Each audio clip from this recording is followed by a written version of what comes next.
highlights.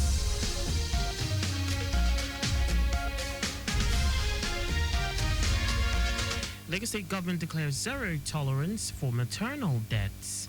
Targets reduction in number of cases within next 30 years. Federal government launches green money project to empower youth in agriculture. On the foreign scene, 6.2 magnitude earthquake hits Istanbul, Turkey. And in sports, Team Nigeria to feature in 4 events at World Athletics Relay in China. And now the details. I am Akan Usen.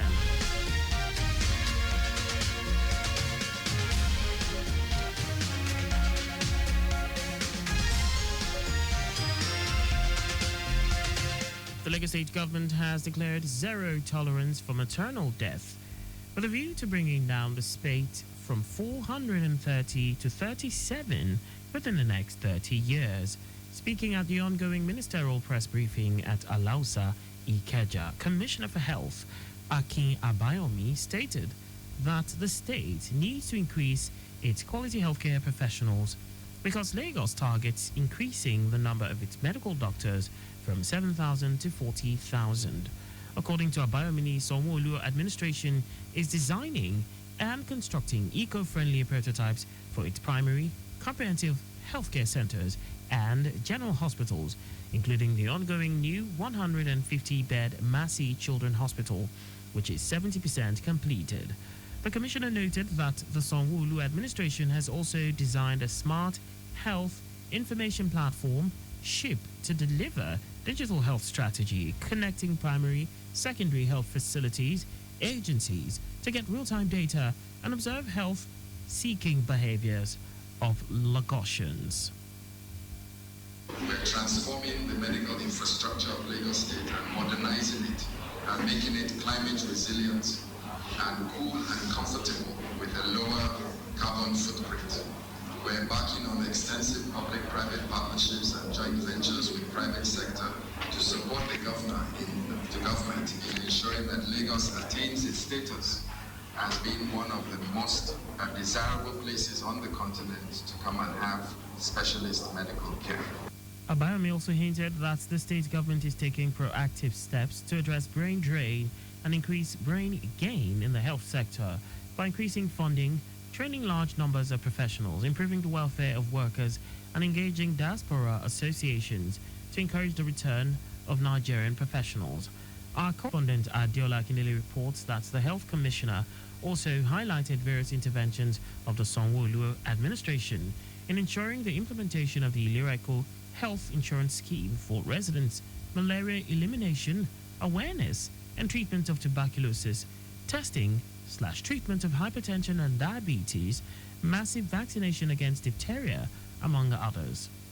Earlier in her remarks, Special Advisor to the Governor on Health, Olukemi Ogunyemi, pledged the state government's commitment to ensuring that Lagosians get quality health care as it strives to record giant strides.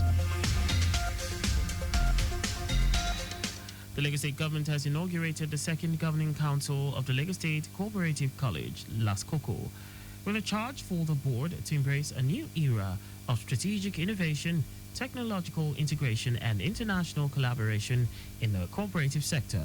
Commissioner for Commerce, Cooperative, Trade and Investment, Folashade Ambrose Medebem, who gave the charge, commended the achievements of LASCOCO while emphasizing the need for the council to build on its successes.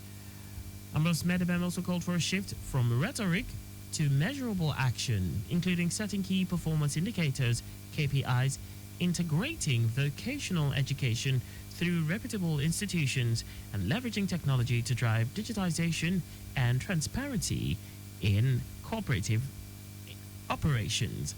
In his welcome address, Provost of LASCOCO, Akorede Ojomu, noted that the college had already begun a training program tailored to serve the Lagos Free Trade Zone, among other activities, offering internationally certified courses in welding, industrial piping, and electrical work. We started small, but we have capacity to turn out nothing less, 80 professionals from that school every year. On his part, chairman of the newly inaugurated governing council, Oyebowale Raji pledged to build on the already established foundation of strategic partnership, infrastructure, and digital integration, among others. As we turn on the new chapter for the next 4 years of our stewardship, we are reminded that building on this foundation requires not just renewed commitment, but a sharpened strategic direction. For this reason, the Governing Council will be convening a strategic retreat in the coming weeks to deliberate on the outcomes of our full strategic plan and to develop the roadmap for the next 4 years. Our reporter, Adewale Oloworoko, reports that the Council has a 4-year tenure with members drawn from the Ministries of Commerce and Education, the University of Lagos, the Alumni Association, and LASCOFED, as well as 3 independent members appointed directly by the state.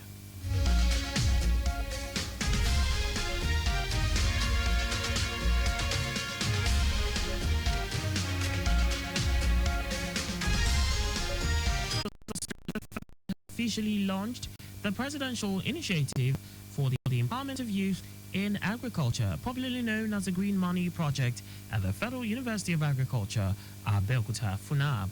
Speaking at the flag-off ceremony, Special Assistant to the President on Agriculture, Abiodun Yunusa, described the initiative as a strategic move to unlock Nigeria's vast agricultural potential by actively involving young people in the sector.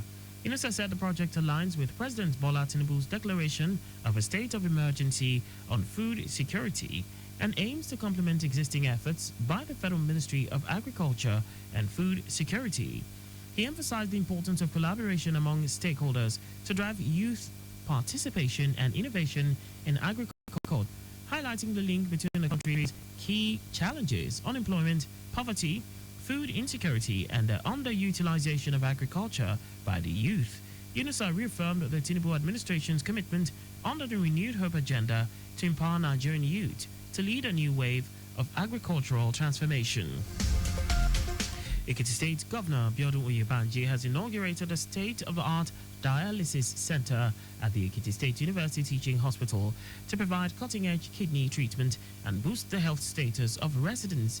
Speaking while unveiling the dialysis center, which was equipped by Pastor Enoch and Folu Adeboye, his love fan Oyebanji is a testament to the outcome that can be achieved. Faith-based organizations collaborate with the government, describing the facility as a shining example of the role of the church in nation building.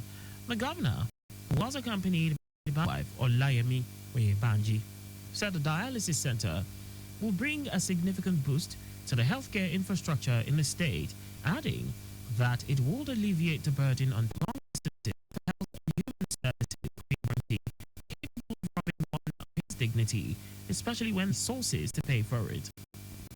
The project is being inaugurated to provide an opportunity for people who may require diet in a useful and conducive environment.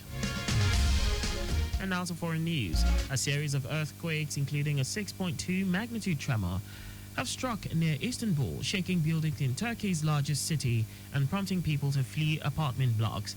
There have been no immediate reports of casualties or wider damage, but Istanbul officials say they were checking buildings and warned people to stay clear of potentially damaged sites. The epicenter of the 6.2 magnitude tremor was located along the coast of the Sea of Marmara in the Silivri area, about 80 kilometers west of Istanbul. Istanbul is Turkey's most populous city and home to 16 million people, a fifth of the country's residents. Southern Turkey was devastated by 2 giant earthquakes in 2023, which claimed more than 55,000 lives. Anyway, for all that, now sports. Nigeria will take part in 4 of the 6 events slated for the World Athletics Relays, which will be held in Guangzhou, China, between May 10 and 11. The Nigerian contingents will feature in 4x100 meters relay men, 4x100 meters relay women, 4x100 meters mixed relay, and 4x400 meters mixed relay. According to the Secretary of the Athletics Federation of Nigeria, Israel Mfon, in building the 4 events, the Federation had to place a premium on areas of comparative advantage and medal prospects. It will be recalled that at the 2024 edition of the World Athletics Relays, in Nassau, Bahamas. All the non-Olympics events were removed. And that's all for the news at 4. Always drive within the specified speed limits. You can follow us and like all our various social media platforms. On X at Traffic Radio 961, Facebook Lagos Traffic Radio 96.1 FM, Instagram Lagos Traffic Radio 961. On YouTube, subscribe and watch us live on our channel Traffic Radio 961. You can also visit our website on www.trafficradio961.ng. Did you know that the Sanwo-Olu administration empowered over 1,000 residents at the third phase of the Mega Empowerment Program? You can get more details on the Lagos State Government's website. To end the news, here are the highlights of the major stories. The Lagos State Government has declared zero tolerance for maternal death with a view to bringing down the spate from 430 to 37 within the next 30 years. The federal government has officially launched the Presidential Initiative for Empowerment of Youth in Agriculture, popularly known as the Green Money Project, at the Federal University of Agriculture, Abeokuta, FUNAB. We also told you that a series of earthquakes, including a 6.2 magnitude tremor, have struck near Istanbul, shaking buildings in Turkey's largest city and prompting people to flee apartment blocks. And in sports, Nigeria will take part in 4 of the 6 events slated for the World Athletics Relays, which will be held in Guangzhou, China, between May 10 and 11. For contact with the newsroom, please send a message to info@trafficradio961.ng. And that ends the news broadcast compiled by Abiola Fagbolagun. I am Akan Usen. Thanks for listening and please stay safe. Good afternoon.